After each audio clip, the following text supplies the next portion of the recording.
મિત્રો તમારી સોસાયટી જૂની થઈ ગઈ હોય, જરી પુરાણી થઈ ગઈ હોય અને સમારકામ માંગતો હોય, તમે નવું ડેવલપમેન્ટ કરવા માંગતા હોય અને રીડેવલપમેન્ટની પ્રોસેસમાં ક્યાંક ને ક્યાંક અટકતું હોય, તમે ના કરી શકતા હોય, બિલ્ડર સામે વિશ્વાસ ના હોય અથવા બીજા કોઈ પણ કારણો હોય, તો એક નવો નક્કોર કોન્સેપ્ટ આવી ગયો છે કે જે બોમ્બેમાં તો ઘણા સમયથી પ્રચલિત છે, પણ અમદાવાદ ને ગુજરાતમાં પણ તે આવી શકે છે અને સેલ્ફ રીડેવલપમેન્ટનો કોન્સેપ્ટ છે.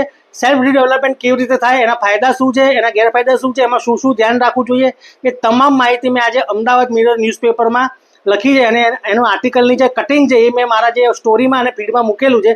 તમે ખાસ એ વાંચજો અને જો તમને એમાં ના દેખાય તો તમે અમદાવાદ મિરરનું ઈ પેપર જોજો. ઈ પેપરમાં આખું ફૂલ પેજ એનો આર્ટિકલ એક્સપર્ટોના વ્યૂ સાથે આપેલો છે. તો મિત્રો તમે આ સેલ્ફ ડેવલપમેન્ટ છે એ નવો આખો કોન્સેપ્ટ આવી રહ્યો છે, એમાં ઘણા બધા સ્ટેક હોલ્ડર છે અને શક્ય બને છે એને એમાં સફળ થવાય છે એ બાબતની માહિતી મારી જોડે આવતી રહે છે ને આવશે. એટલે હું તમને એના કહેવાય ને કે અપડેટ્સ આપતો રહીશ. તો જે મને મારું આ પેજ છે લોયર નિકુલ સોની, એ ખાસ ફોલો કરજો. એટલે સેલ્ફ ડેવલપમેન્ટમાં શું શું ધ્યાન રાખવું પડે, શું શું કરવું પડે, એમાં લેટેસ્ટ અપડેટ શું આવે છે એ બધી જ માહિતી તમને મળશે.